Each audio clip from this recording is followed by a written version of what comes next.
Muy buenos días. Gracias nuevamente por participar en este evento, el webinar que nosotros realizamos. Tratamos de hacerlo mes a mes y para esta ocasión nosotros tenemos el tema del panorama cibernético. Hemos abordado este tema porque es unas generalidades que abarcan a partir del año 2022 a inicio del 2023 de una forma de cómo la ciberseguridad se va transformando. Vamos a conocer los ataques más comunes y qué medidas nosotros podemos implementar para poder evitarlas. Adicional a eso, hemos también puesto algunos conceptos que sí nosotros estamos viendo como tendencia en la parte tecnológica, porque a medida que nosotros vamos avanzando, la tecnología nos obliga a que hagamos ciertos cambios en los procesos, ciertos cambios para guardar la información, entre otras cosas. Daremos inicio entonces. Recordarles que pueden hacer comentarios.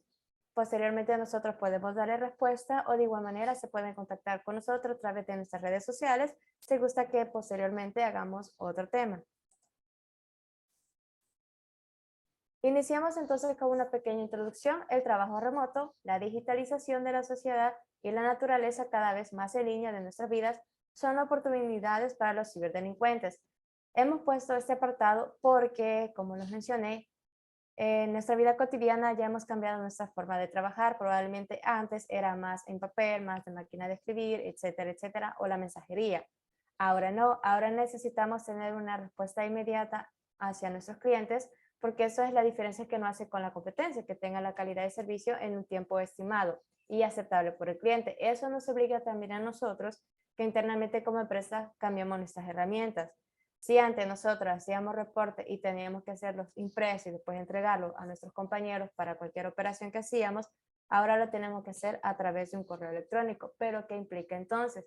Que ya estamos utilizando herramientas de la tecnología de la información, es decir, diferentes dispositivos, puede ser un teléfono, una tablet, también una computadora. Adicionalmente, la información que estamos manejando ya la estamos guardando en algún sitio en la nube, puede ser en nuestro propio escritorio. En resumen, ya la digitalización nos está obligando a que actuemos de una manera diferente y por ende las protecciones necesitamos cambiarlas, es decir, nuestras políticas.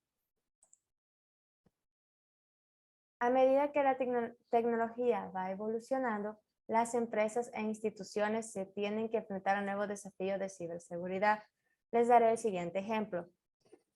Con respecto a las computadoras, es cierto que nosotros podemos poner antivirus, cualquier tecnología muy avanzada, pero ahora la protección también implica de que la persona cuide su estación de trabajo, como por ejemplo el bloqueo de la pantalla. Perfecto. Pero ¿qué medidas puede implementar si nosotros estamos realizando el uso de un dispositivo móvil? Comentarles que existen diferentes software que son de protección a los endpoints y eso significa un dispositivo móvil. Esa protección hace que el teléfono corporativo que tiene mi colaborador lo va a utilizar, sí, pero le vamos a hacer ciertas restricciones. Por ejemplo, que no puede instalar aplicaciones, a menos que el soporte técnico sí lo realice, pero el usuario final no lo puede realizar. También el cifrado de la información, porque si en algún dado caso el dispositivo se extravía, pero hemos cifrado los datos, no, las personas no van a poder tener acceso a él, solamente el soporte técnico. También aquí implica el backup. ¿Por qué? Porque muchas veces podemos trabajar con la computadora, pero en nuestro dispositivo móvil puede ser que estemos utilizando otra información, porque recordemos que los dispositivos ahora prácticamente los celulares como una mini computadora, porque podemos trabajar con Word, Excel, etcétera. Necesitamos un backup de esa información. Y todo esto se puede respaldar en la nube. Por ejemplo, si usamos un servicio de Microsoft, de OneDrive, todos estos servicios van a la nube, pero ¿qué quiere decir? Que todos estos son procesos delicados porque no sabemos si nuestro colaborador o compañero de trabajo se está conectando a redes públicas. Ahí es donde nosotros ya estamos actuando con la seguridad informática para ver qué medidas implementar. Y si le hemos puesto un software de protección al endpoint, nos puede ayudar a impedir que ocurra algún ataque, ¿verdad?, hacia ese dispositivo. Otro dato importante de utilizar herramientas informáticas es que si ese teléfono se extravió y en definitiva ya no se pudo recuperar, nosotros podemos hacer un bloqueo permanente de ese teléfono y como ese teléfono pertenece a nuestros dispositivos registrados, nadie va a poder tener acceso a él. Hace tiempo atrás nosotros tuvimos la oportunidad de un webinar en el cual se mostró dicha función cuando un equipo se ha extraviado, pero que nosotros desde nuestra consola que tenemos de esa solución podemos bloquearlo y ya nadie tiene acceso. Y como nosotros hicimos el proceso de backup, pues se puede recuperar la información. Este panorama décadas atrás era muy diferente. ¿Por qué? Porque no se contaba con tanta tecnología. Vamos a mencionar ciertos criterios, problemas de seguridad informática que podemos tener. Puede ser de manera personal, de uso doméstico, pero también podemos hablarlo de manera empresarial. ¿Por qué? Vamos a hablar del primer ataque o dificultad que debemos presentar y es aumento de ataques en redes sociales. Las redes más propicias para recibir ataques son Facebook e Instagram y bueno, ahora la nueva terminología que es TikTok. Pero ¿por qué hemos puesto este apartado? Por dos razones. Porque hay empresas que utilizan las redes sociales sí o sí, porque es una nueva manera de hacer publicidad, pero necesitan que nuestro compañero de trabajo, un colaborador, esté utilizando esas redes sociales. Y ahí es donde nosotros podemos ser víctimas. ¿En qué aspecto? ¿Qué pasa si nuestro compañero está recibiendo en la bandeja de entrada, es decir, algunos mensajes con unos correos, con unos mensajes que tienen que ver con phishing o que cliquen por aquí, le roban información, etcétera?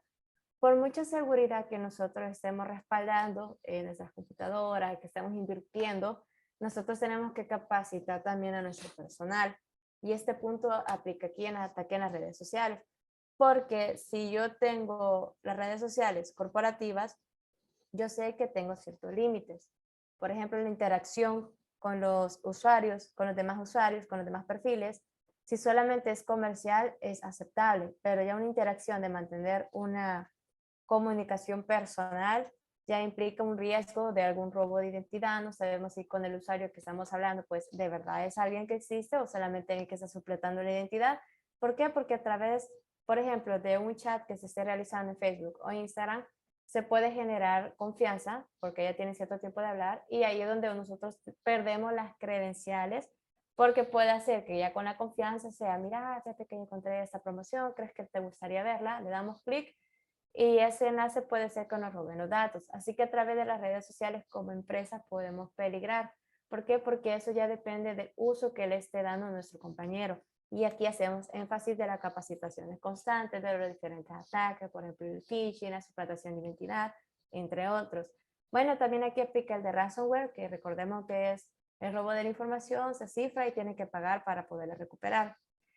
Ahora hablemos del aumento de ataques por el teletrabajo. Si bien es cierto que ya estamos en el 2023 y que el teletrabajo fue implementado a partir del 2020, no obstante, todavía se mantiene cierto porcentaje que las empresas ya les gusta realizar el teletrabajo.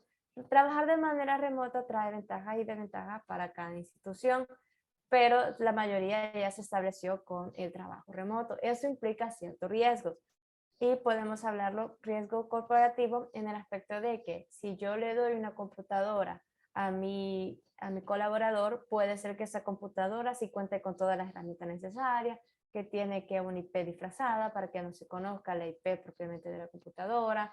Podemos implementar antivirus, entre otras soluciones. Pero, ¿qué pasa de que nosotros no le dimos una computadora al compañero de trabajo, sino que el compañero está utilizando su propio dispositivo? A lo que se le conoce como Bring Your Own Device, que es trae tu propio equipo. Es ahí donde sí tenemos ciertos riesgos.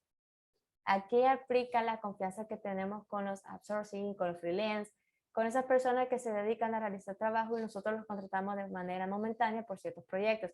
Siempre existe un contrato de confidencialidad donde ambas partes tienen que decir, bueno, nosotros otorgamos esa información, tú tienes que cuidarla, etcétera, etcétera. ¿Por qué? Siempre es importante un contrato para saber el manejo de información, sobre todo si es delicada.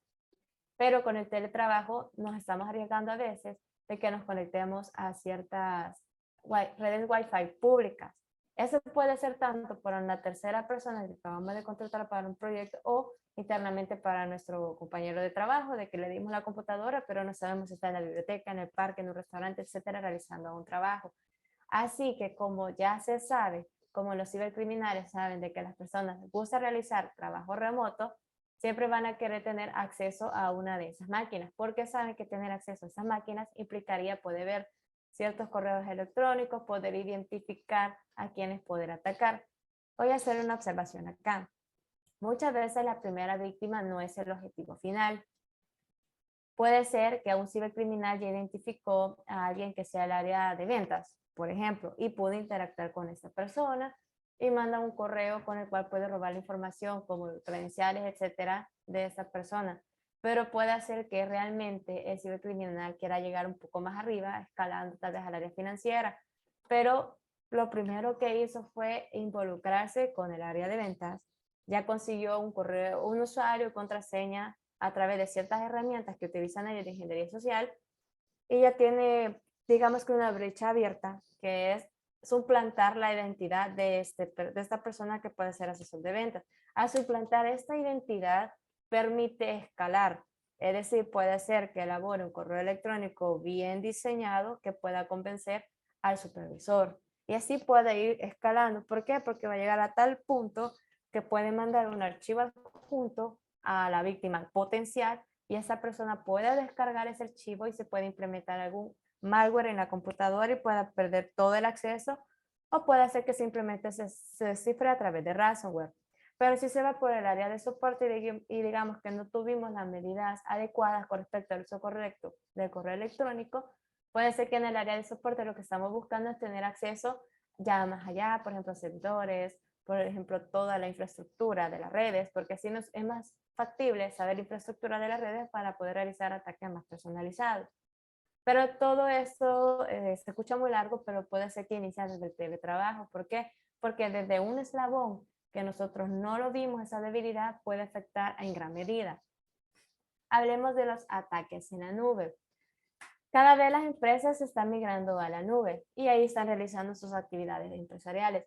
Vamos a hablar en la nube de dos maneras, la pública y la privada, porque la mayoría siempre dice, en la nube, entonces es Google.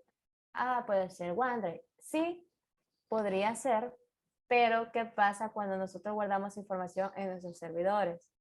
Es algo tangible que nosotros estamos visualizando, pero a veces se nos escapa la palabra en la nube que también puede ser dirigido a ellos. ¿Por qué?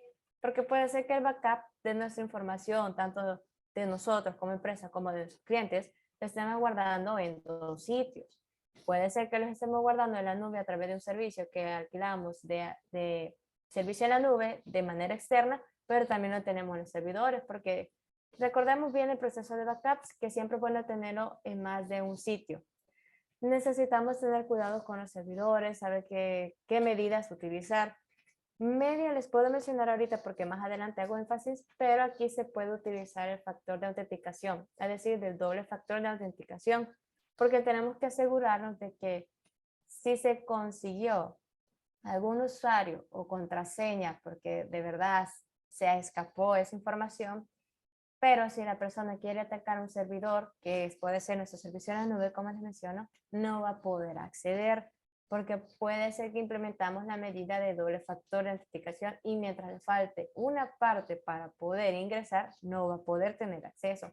Así que ahora hay que pensarlo, de que ataque en la nube no significa el almacenamiento externo, es de información donde yo lo tengo también de manera local. Cuidar los datos personales de los clientes tiene que ver un poco con los ataques en la nube, por ejemplo, o de más información. ¿Por qué?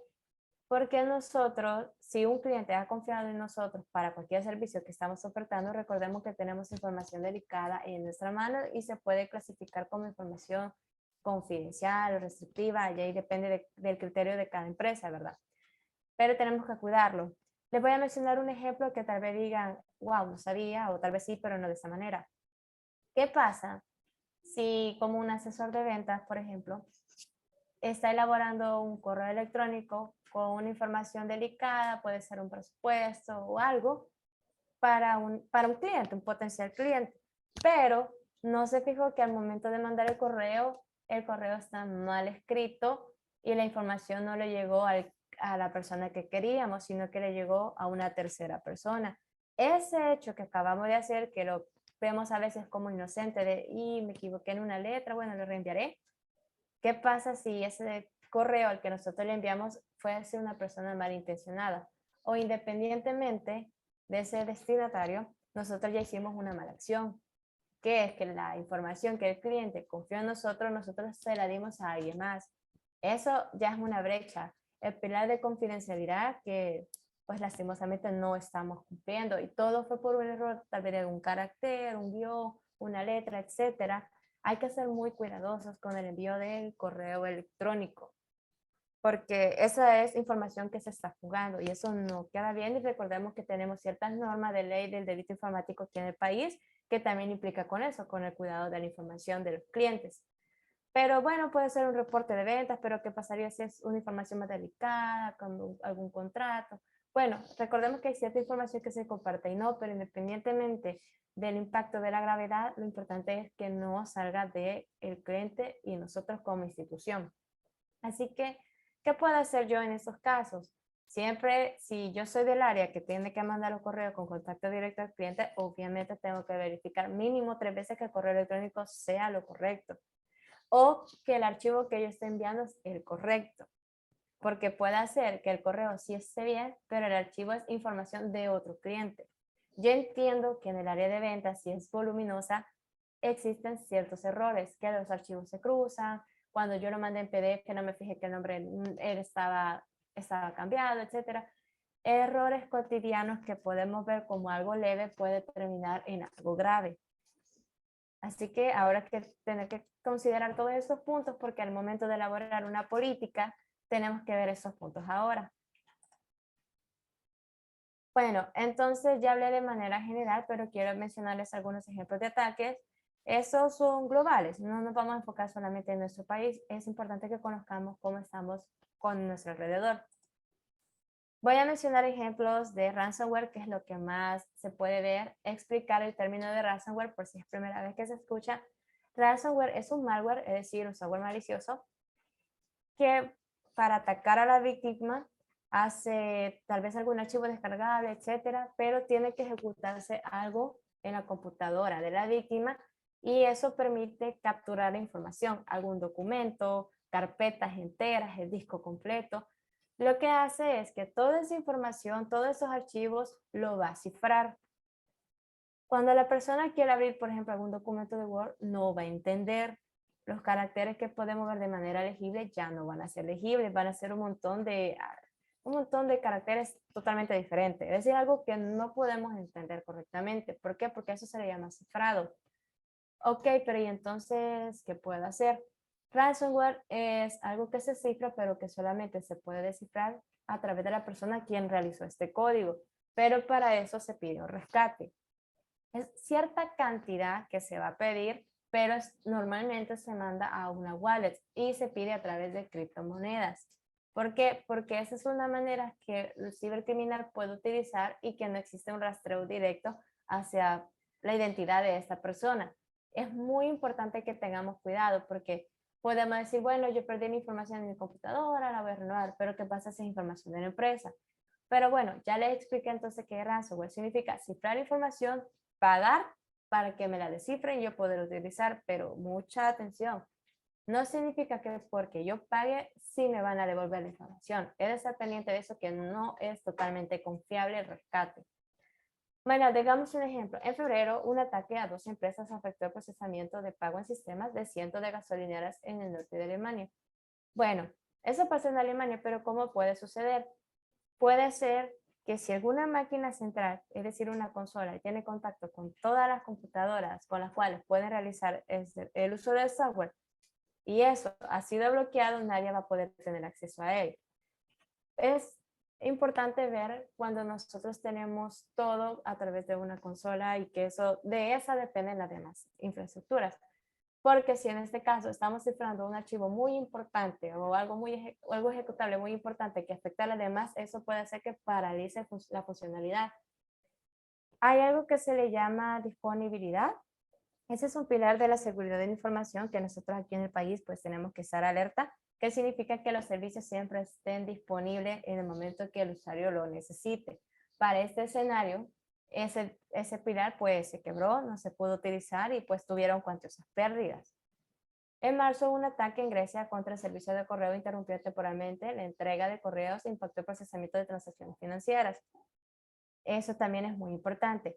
Por ejemplo, imagínense que nosotros estamos aquí en el país y estamos realizando algún proceso de la banca en línea y para dicho proceso en banca en línea tenemos yo quiero ingresar, por ejemplo. Imaginemos que tenemos activado el factor de doble autenticación y ahora si yo quiero entrar a la banca en línea, me va a decir, necesito tu usuario y contraseña. Ah, ok, lo envío. Después dice, y ahora tu correo le va a llegar un código y necesito que se me lo envíes. Ah, perfecto. ¿Qué pasa si nunca llega? Es decir, tenemos un problema aquí. Soy el usuario, pero no puedo entrar.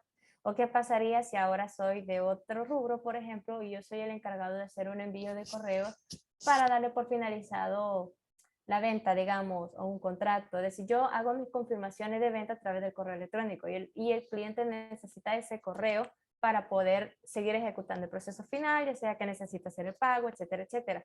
Pero nuestra empresa está fallando el correo, no tenemos correos salientes. Es decir, que eso va a impedir la venta del día. ¿Cuánta pérdida tendríamos en el día si no podemos trabajar adecuadamente? Todo eso, esos ataques pueden ser a través de ransomware. Hablemos de otro ejemplo. A finales de mayo, un ataque de ransomware contra organismos gubernamentales costarricenses obligó a una emergencia nacional, donde los hospitales fueron cerrados, las aduanas y la recaudación de impuestos fue interrumpida. Eso ya es un ataque a un sistema en general que se está utilizando. Si un sistema está siendo atacado y varias instituciones dependen de él, eso paraliza automáticamente de manera nacional, se puede decir si es tan grave, para que no puedan funcionar. Bueno, de hecho, aquí no lo he tocado, pero hubo un ataque hace como un año, que si no me equivoco fue en Facebook, de que ellos tuvieron otro tipo de ataque, no exactamente ransomware, pero sí fue un ataque de credenciales donde los colaboradores no pudieron ingresar a la empresa porque tuvieron problemas de acceso. En esas empresas es mucha la costumbre que se utilice un carnet o algo que identifique para que cuando ingresen a la puerta pues puedan hacer sus procesos. Pues el ataque impidió que los colaboradores pudieran entrar a la empresa. Ese tipo de ataque paralizó por cierto tiempo y no me dejarán mentir, podrán buscar las noticias el año pasado o antepasado, donde se quebró, es decir, no teníamos ni redes sociales, Facebook, Instagram y creo que WhatsApp no funcionaron por un periodo de 3 horas. Así que si ustedes pueden buscar información y todo eso es un ataque, que en este momento nosotros decimos, a mí no me afecta, o sea, no puedo ver con mis familiares, ok, pero si es una empresa, ¿cuántas pérdidas va a tener? Porque ahora las redes sociales es una herramienta de venta también. Continuamos entonces. En mayo, un ataque provocó retrasos en vuelos y cancelaciones para una aerolínea. Ok, eso también es grave. ¿Por qué? Porque el usuario está esperando una confirmación de vuelo, las otras personas necesitan saber, mire, piensa que tengo que viajar, ¿qué pasa? Esos atrasos pueden provocar cuantiosas pérdidas y todo puede ser a través de un ransomware. ¿Por qué? Porque puede ser que el dispositivo afectado era la central para muchos que podían utilizar el sistema.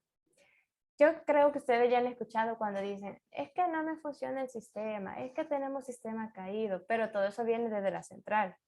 Así que les vuelvo a comentar, yo puedo implementar mucha seguridad, puedo invertir demasiada seguridad, pero el manejo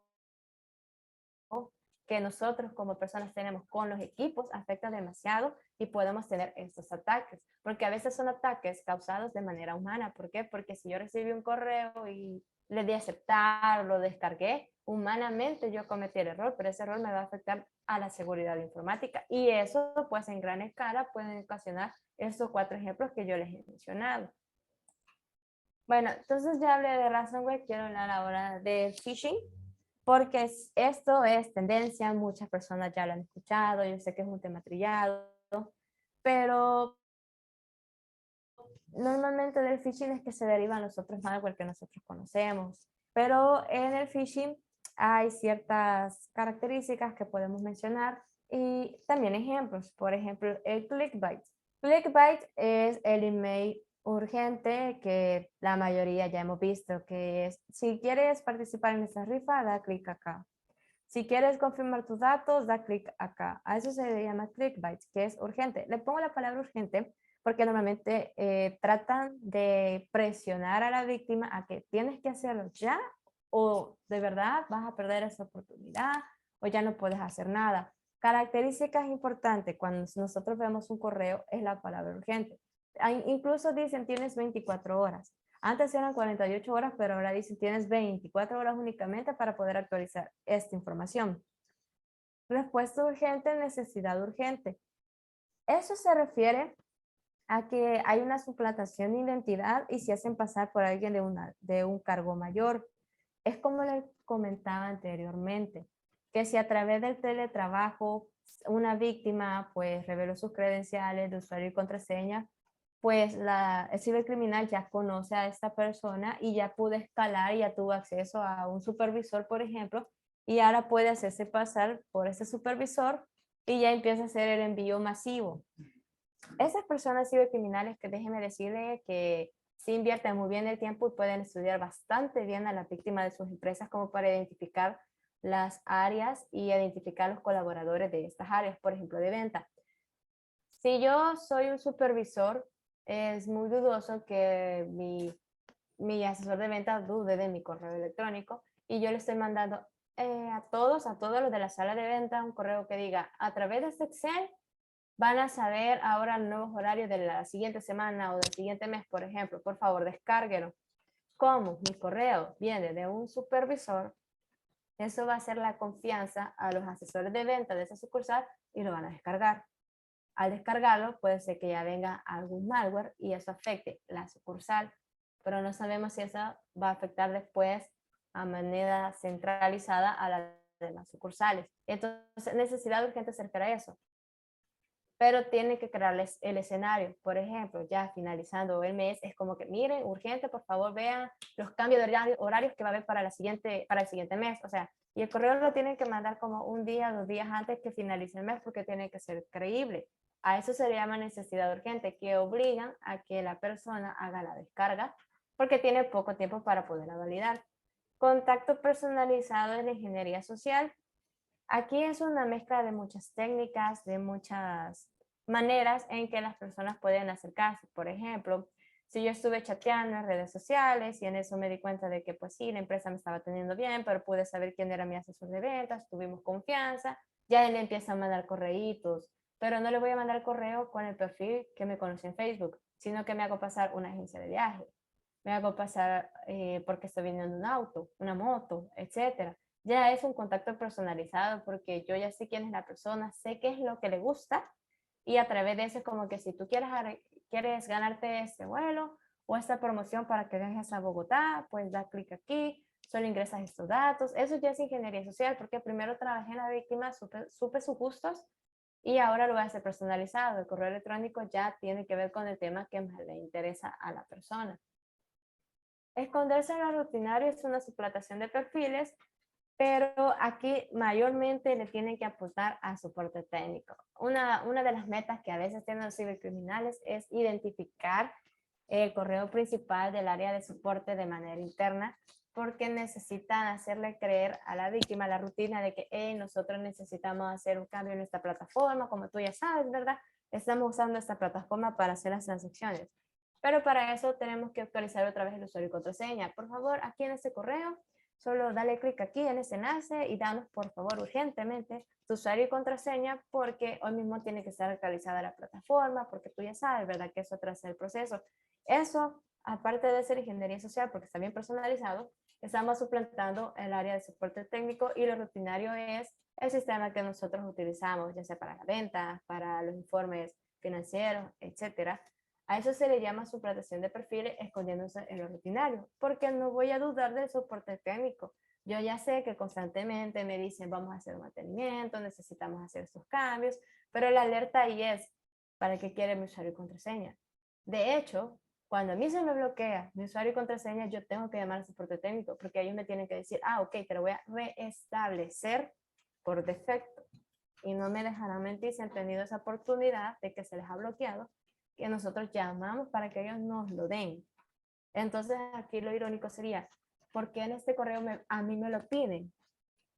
Para empezar, nadie va a pedir a través de un correo electrónico un usuario y contraseña. Son datos muy delicados, ya sea internamente o que se lo pidamos a un cliente. Así que dudemos un poco. Es bueno dudar a veces, porque, como les repito en este escenario, porque me piden algo que yo sé que a ellos se les tengo que pedir yo. Siguiente, hacerse pasar por un conocido, y aquí les pongo el ejemplo de Google Drive, Microsoft, pero puedo mencionar más, les puedo mencionar Spotify, les puedo mencionar Netflix, Crunchyroll, cualquier aplicación que nosotros usemos. Pero, ¿por qué? Aquí hay una combinación de necesidad urgente, email urgente. ¿Por qué? Porque me hago pasar de que yo soy de soporte técnico de Microsoft y me he fijado que tu almacenamiento ya llegó al límite. Da clic en este enlace, ingresa tu usuario y contraseña y con eso nosotros te vamos a aumentar tu almacenamiento. También con Google Drive es el mismo escenario, vamos a un sistema de almacenamiento, pero ahora ¿por qué Netflix? ¿Por qué les mencioné Netflix? Porque sí se ha dado escenarios donde reciben correos electrónicos que supuestamente es de Netflix, donde le dicen que tuvieron problemas con la forma de pago y que necesitan actualizar los datos de tu tarjeta. Entonces, por favor, en este enlace das clic y nos dices cuáles tus datos bancarios. Y las personas pues se dejan guiar, ¿por qué? Porque cuando reciben el correo, el contenido del correo, viene el logo de Netflix, viene todo el pie de página, todo eso es creíble. Pero si nosotros ya tomamos nuestro tiempo y vemos de dónde viene el correo, podemos ver que el correo termina en un @gmail, @yahoo, o sea, no termina ni siquiera con el dominio de la empresa de Netflix. Pero eso es hacerse pasar por un conocido, porque ya se sabe la tendencia que la mayoría de personas cuentan o servicios en la nube, o que ya cuenta con Netflix, con Spotify, pero si son estas otras herramientas, siempre el primer punto es actualización de datos bancarios. Así que le damos un consejo. Si ustedes reciben un correo donde les pide su cuenta bancaria de más datos, recuerden que eso no se puede, eso es prohibido. No se puede realizar porque se tiene que cumplir la ley de delito informático. Bueno, ya que vimos ejemplos del qué son los ataques que estamos recibiendo, los nuevos escenarios a los que nos estamos enfrentando, porque les aseguro que antes las redes sociales nosotros no lo incluíamos en nuestros planes de trabajo, tampoco lo incluíamos en nuestras políticas de seguridad y cómo protegernos, ahora sí. Hablaremos ahora de la tendencia en ciberseguridad del 2023. La tendencia de ciberseguridad 2023 busca proteger a empresas e instituciones de ciberataques que pongan en riesgo el funcionamiento de estas compañías. ¿Qué quiere decir? Que ahora las tendencias han cambiado y vamos a mencionarla rápidamente. 4 tendencias. Puede ser que existan más, pero todas se encierran en estas 4 categorías y todo esto surge por los movimientos que hacemos diariamente, es decir, las herramientas que ahora utilizamos. Ciberseguridad adaptativa. Esta se centra en la detección y respuesta automatizada a amenazas cibernéticas en tiempo real. Por ejemplo, ¿qué pasaría si nosotros estamos viendo una anomalía en el flujo del correo electrónico? Es decir, yo estoy viendo que mis compañeros de las sucursales trabajan de 8 de la mañana a 5 de la tarde y tienen horarios de lunes a sábado porque domingo cerramos. ¿Qué anomalía acabo de detectar? Que están saliendo correos los días domingo en un horario no hábil. Esa es adaptativa porque estoy viendo en tiempo real, hey, está sucediendo algo aquí, ¿qué es esto, verdad? O las conexiones constantes, o estamos viendo muchas peticiones en el sitio web de una forma que no es la común. Todo eso es adaptativa porque en tiempo real yo estoy controlando salidas de correos, estoy viendo los movimientos a través del sitio web, cuántas veces nos están visitando, incluso de dónde nos visitan, porque si estamos en el país de El Salvador, es creíble del país de El Salvador, pero estoy viendo que de Rusia me quieren hacer ciertos ataques, como que ya se sabe que están utilizando probablemente una VPN. Todas esas anomalías es tiempo real, el tráfico de redes, etcétera, etcétera. La ciberseguridad cognitiva utiliza la inteligencia artificial para mejorar la detección de amenazas y tomar decisiones de materia de seguridad. Esta inteligencia artificial se refiere a que nosotros estamos tomando de una base de datos para tener los criterios. Base de datos nos referimos a las vulnerabilidades que se encuentran y las futuras que están saliendo porque necesitamos, por ejemplo, hacer una actualización del sistema operativo, se encontró esa vulnerabilidad, eso va por una base de datos. Entonces, la ciberseguridad cognitiva sí implica este tipo de inteligencia artificial porque incluso se está implementando en las nuevas herramientas de seguridad informática que tienen que ver con la protección de los endpoints. Ahora, para poder identificar, bueno, yo veo que aquí tengo una brecha, una vulnerabilidad, pero ¿y de dónde fue? Es que esto se ha tomado de esta base de datos donde se dice que esta vulnerabilidad fue a causa de esto y para solucionarlo se tiene que hacer esto. La siguiente tendencia es la ciberseguridad basada en la nube. Se espera un mayor uso de cifrado, autenticación de varios factores y proteger la información. Aquí es donde ya le mencionaba de la nube pública y privada, que la pública puede ser los servicios que nosotros tenemos con las terceras instituciones y la privada que puede ser directamente en nuestros servidores. Tenemos que implementar ahora el factor doble autenticación porque ya no basta solamente con lo que sé. Recordemos que existen 3 puntos importantes en una autenticación. Algo que sé, que es el usuario y contraseña. Algo que tengo, que puede ser algo tangible, por ejemplo, algún token, alguna tarjeta de coordenadas, y algo que yo soy, que esto puede ser, por ejemplo, huellas digitales, entre otras cosas.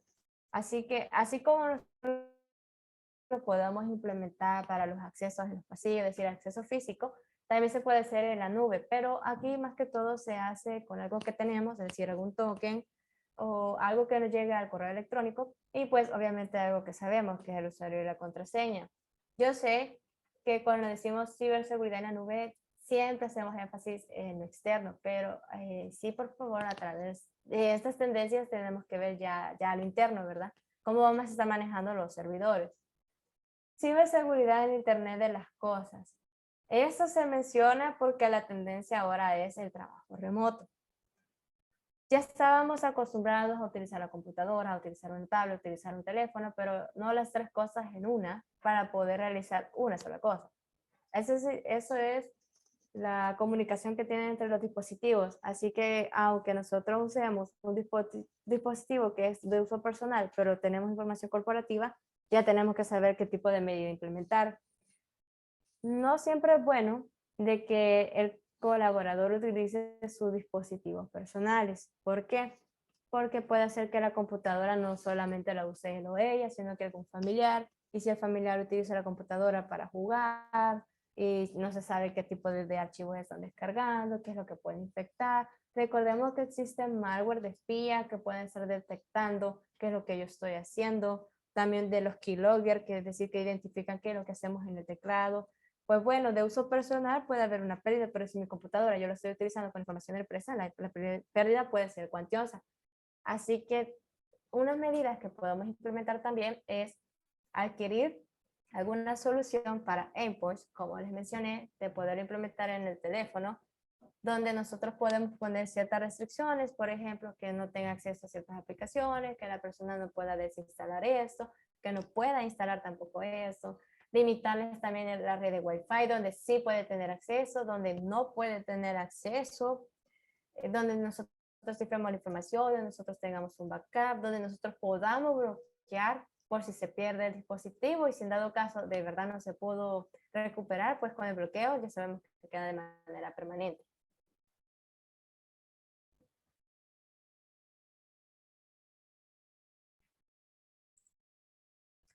Hasta acá terminaríamos con este pequeño webinar donde se ha hecho una visión general de los últimos ataques, de la tendencia que ahora tenemos y lo que ahora tenemos que implementar en nuestras políticas. Nuevamente hacemos ciertas recomendaciones. Es importante hacer capacitaciones constantes con ciertos temas como el phishing, el uso adecuado del correo electrónico, porque a través de ellos pueden venir los ataques, como vimos el ejemplo del ransomware, ya no se diga del phishing.